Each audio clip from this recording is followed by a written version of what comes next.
Film Pulse is supported by the kind donations from listeners like you. Please consider subscribing to our Patreon at patreon.com/filmpulse for just $1 a month and help keep the podcast on the air. Thank you so much and enjoy the show. This is Ryan Watches a Movie, where we get our friend Ryan to watch a movie and tell us what he thought. Going balls out in the lumberyard. Watching the Grunion Pro Magi. If you're listening to this, don't even waste your time. Hello and welcome to Ryan Watches a Movie. This is episode number 246. My name's Adam Patterson. Joining me today, we got Ryan Holes. How are you? Pretty good. Kevin Rakestraw not joining us tonight because his internet's out. His internet is out. But What movie do we have you watch this week? The Mummy's Kiss. The Mummy's Kiss. Picked this in honor of The Mummy coming out this week. This came out in 2003. I have a synopsis here. 3,000 years ago, an Egyptian sorceress was buried alive for indulging forbidden pleasures of the flesh. Ooh. Reincarnated in modern-day Los Angeles, she is on a mission to track down the reincarnation of her ancient lost love. This is written and directed by Donald F. Glute. Ryan, tell us a little bit about The Mummy's Kiss. Well, I need to start off by saying this is the second week in a row I've been watching an adult movie. Although this one isn't really hardcore porn, this one's like a cinematic theatrical porn. Okay, so it's more of like it's like a softcore porn. Yeah, which means the acting is even worse than hardcore. I mean, the acting was worse than the one last week. 2 weeks ago. Basically, there's a... Alright, I'll try to weave this confusing web. There's a college student, and she is in a relationship with one of her professors. And one of her professors, this guy she's in a relationship with, he is good friends with her uncle, who is also a professor of ancient Egypt. And her uncle uncovers all these priceless artifacts. And one thing that he uncovers is a mummy tomb. And the mummy tomb has this scroll in it that was mummified 3,000 years ago. And they cut her heart out and then mummified her, so that she can't have a heart and she can't ever come back to life. Well, surprise, in this decade, they get the tomb, they start to open it, and her mummified body is inside. And for whatever reason, one of the security guards that is for this operation, he kisses her, and she instantly puts some kind of spell over him and his partner. And then, as the movie goes along, she also enslaves other people with touching or kissing or speaking.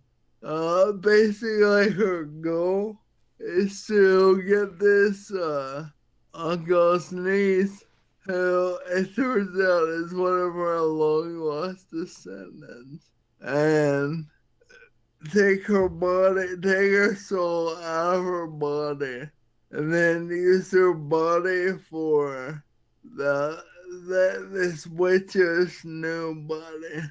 And they go throughout the movie. Not much happens outside of all the information and base webs throughout this. And finally, she entices the girl, and the girl breaks up with her boyfriend. It's like a sign that she's, going away. and this lady enslaves her. And is about to cut her heart out when this professor and his student aide come and kill this lady, this witch lady, and you think the day is saved. But the very end of the movie, you find out that the transformation actually happened, and this new girl is now the witch. And also, I'm pretty sure that you can like set your watch to somebody in their boobs on this movie. Because, like, literally, there'll be a scene and chick will just get topless for no reason. It's just like when you're watching on every other scene, everyone's close, and then instantly everyone's boobs are hanging out. Nice. Also, again, very, very terrible acting. Very terrible. All right. So, what'd you think of it? It was stupid. Stupid. Yes. Was it lustful? Was it sensuous? Not really sensual, just boobs. Just boobs. Just some boobs. Yeah. Was there any wiener? Nope. Oh. This looks like one of these movies that has like a lot of like lesbian action. Was there a lot of lesbian love scenes in it? Yes, but there was all they did was concentrate on each other's boobs. Focused on the boobs? Okay. Even they even like in one scene there were two women and they were like doing what I gotta go and doing doggy style. But it was two women and they were just mainly focused on the boobs. So okay, my question is, I'm guessing I'm looking at the cover here, and I didn't see this movie. The girl in the middle, I'm guessing, is the main. She's the sorceress, right? Yeah, I believe that's what I'm not looking at the cover. Now the mummy, when she wakes up, is she a mummy or is she like young and beautiful? She's a mummy, but then for some reason she turns into some gorgeous lady that like everyone wants and everyone wants to listen to. That's how she feeds on her prey. So she's not really. She's only a mummy at the beginning, then, like for a little bit. And I think there's one point in the movie when they're fighting her and they put her mask back on. Towards the end, they put her mask back on to try and they think that might kill her. And all it does is turn her back into a woman. But she still like fights them. She pulls it off and she's a woman again. Interesting. And she dies. And then she dies. Yes. Well, I'm wondering because there's actually a sequel to this called The Mummy's Kiss Second Dynasty, which came out 3 years later. Like I said, I think that's because at the end, you think everything is good, and then you see the main girl, and she has a sinister look. I'm guessing she turns into the mummy. Mm-hmm. The ancient Egyptian lady, the witch lady. Mm-hmm. Understandable. There was also sort of a third one from the looks of it called Blood Scarab or The Blood Scarab. No, it's just called Blood Scarab, which looks like it's some sort of mashup between that has mummies and vampires. Oh man. And it looks like the girl from the original one is back. Maybe? I don't see her listed here on the synopsis or the filmography. Her name is Sasha. Sasha? Yeah. Oh, I thought I was looking at. I wasn't even looking at the right person then. I was looking at Mia Zatali, who is Ramsey Amun slash Horshep suit. Now on the thing I'm looking at right now. Well, there is Sasha Peralto, who is the character of Anna Harwa slash Princess Haddam Akit. Yeah. She's the main one. The main young girl. On this, it says Ramsey is played by a girl named Ava. Well, yeah, it looks like she is in.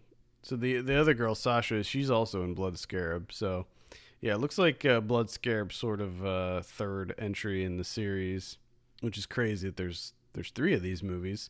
I want to talk about the director because I think this is interesting. His name's Donald F. Glut or Glut. I don't know how to say that properly. It's one of the two. He's actually one of the creators of He-Man and the Masters of the Universe. Wow. Yeah, so he created a bunch. He was a writer for He-Man, and he created a bunch of the characters.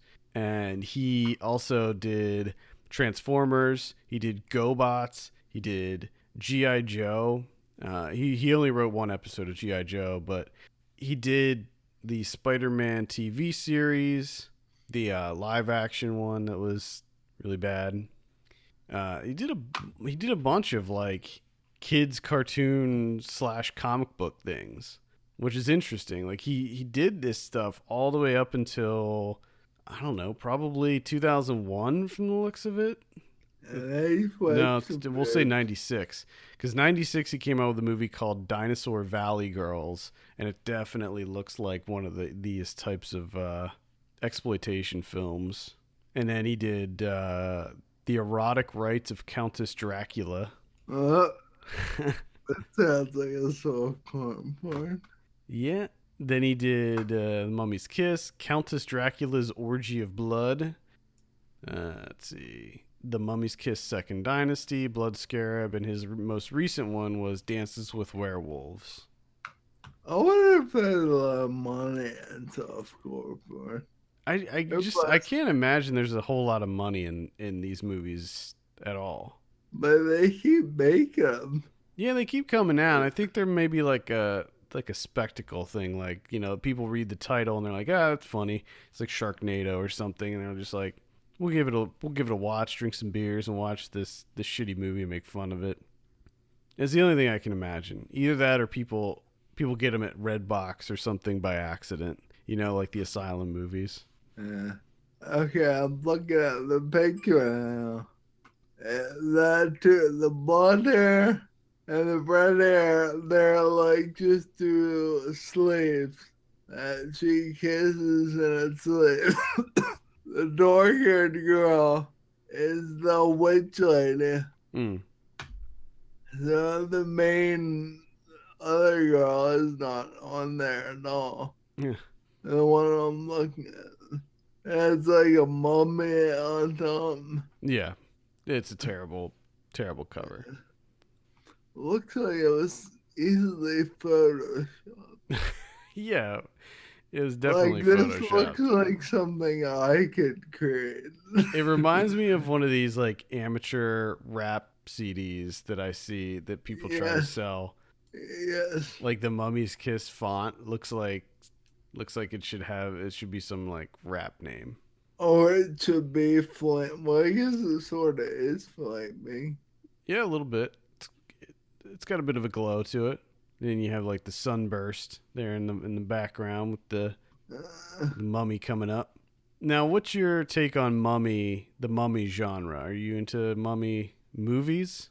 Not really. I just probably never got into. I'm more of a vampire person or werewolf person. Okay, so you would prefer the werewolves over the mummies, and I assume vampires as well. Yeah, nothing against mummies. I just never. No prejudice towards mummies. No. I think I agree with you there. I think I always preferred vampires number one. Then we got werewolves followed by mummies. Now, if you're talking about the universal monsters, I would put the Invisible Man in there pretty high up as well. Because I always loved the Invisible Man. I always thought that the effects work, and that was really cool. They're rebooting all of these Universal monsters. The new Mummy movie that we'll talk about in a second is going to be the first of the reboots. And they're doing it sort of like a Marvel Studios way, where they're all connected. So like they're all in a shared universe. Yeah. I think that the Invisible Man movie is coming out. That's Johnny Depp's going to be the Invisible Man. It seems like it's kind of a cool idea. I mean, I don't know how. Again, we'll get to the new Mummy movie here in just a second. Any final thoughts on Mummy's Kiss? Well, let me ask you about, because I almost gave you one of the Mummy movies from the Brendan Fraser ones. What is? How do you feel about these movies? Never know. You never saw any of them? Nope. Any interest. You never saw one of those movies. Wow. It's funny because you're so into the Pirates of the Caribbean, and to me, the Mummy movies are like kind of cut from the same cloth. Well, the Pirates of the Caribbean isn't like because my dad, he wasn't really in the Vegas. He sort of was in the old monster movies, like the black and white one. Right. The classics. Yeah. So you never saw any of the Brendan Fraser mummies. That's interesting. Never any interest. I remember liking the first two. I have a feeling if I went back and watched them now, because the first one came out in 1999. If I have a feeling if we went back and I watched it now, I would not like it. I don't think it would hold up for me. But I remember thinking that they were pretty fun back in the day. I just think vampires are way more badass. Like, more too slow for me. Well, the thing is, like this movie, like The Mummy's Kiss, most of the time it's only an actual mummy for like the very beginning, and then it turns into, human type person. Like in the new Mummy, it's actually also going to be a woman. Like it's going to be a girl mummy. Yeah, I think in the Brendan Fraser ones, it was a guy, if I remember correctly. And I remember there was the Scorpion King. That was The Rock. Yeah. I remember riding the Mummy Ride, but that's about it. Did you ride it last time you went? No, I ain't go down to Universal. Oh, you didn't. Oh, you didn't hit up Universal. The Mummy ride. The Mummy ride's awesome. I brought it my only time with you at that time we went down. Oh yeah, that's right. Yeah, that's right. We rode it together. Yeah, that's a really cool ride. I like that ride a lot. Yeah, I enjoy that. All right, let's. Like you said, not never really end up mine. Yeah, me neither, actually. All right, let's go ahead and give you a drum roll on this. What do you give The Mummy's Kiss? 2. 2 out of 10. No, would have been a 1, but I get some laughs at watching boobs everywhere. Like, you don't expect them, and they're there. Random boob shots. There's no part in being there, but they're always there. So, what? I don't think I need to ask, but I'm going to anyway. What do you think about the new Mummy with Tom Cruise? I'm not really interested. Although they keep playing goddamn commercials where like every 2 commercial breaks for every show on TV. I'll watch. Yeah, they're really in the marketing push for that right now. I think it looks okay. I don't know if I'll see it or not. I haven't decided yet if I'm gonna bother going to see it. It looks like there's probably some fun action scenes. The thing that I like about the Mummy movies is the adventure aspect of it. It feels almost like an Indiana Jones style movie, and I don't know if that's how this new one will be. But I kind of like that aspect of it because I feel like we don't get a whole lot of adventure movies these days. Nah. Most movies are just focused on action, or they're adventure movies and they just suck. I think deep down this is supposed to be a horror movie. Oh yeah, I mean the original Mummy was certainly a horror movie. I don't From the trailer, this looks way more focused on action than horror. And I know that like in It's they did way more. It's way more focused on boobs. yeah. I think that they're trying to make the new one scarier, like more scary certainly than the Fraser ones, because those weren't scary at all. Those were just like pure action adventure, kind of fun, light. But it looks like they're trying to go for a more scary, more horror vibe with this one. But I don't know. I don't know if it's going to really work. But I guess we will see. Any final thoughts on The Mummy's Kiss or The Mummy? Nope. Nope. All right. Fair enough. Kevin should be back next week. Thank you so much for tuning in. You can send us your questions and topics to podcast@filmpulse.net. You can follow us on Twitter @FilmPulseNet, @FilmPulseKevin, and @MyLegsDon'tWork. And if you have a minute, take a look at our Patreon page, patreon.com/FilmPulse. Consider helping us out by becoming a subscriber. Maybe help Kevin get some better internet. For Ryan Holes, my name's Adam Patterson. We'll see you next week. See you later.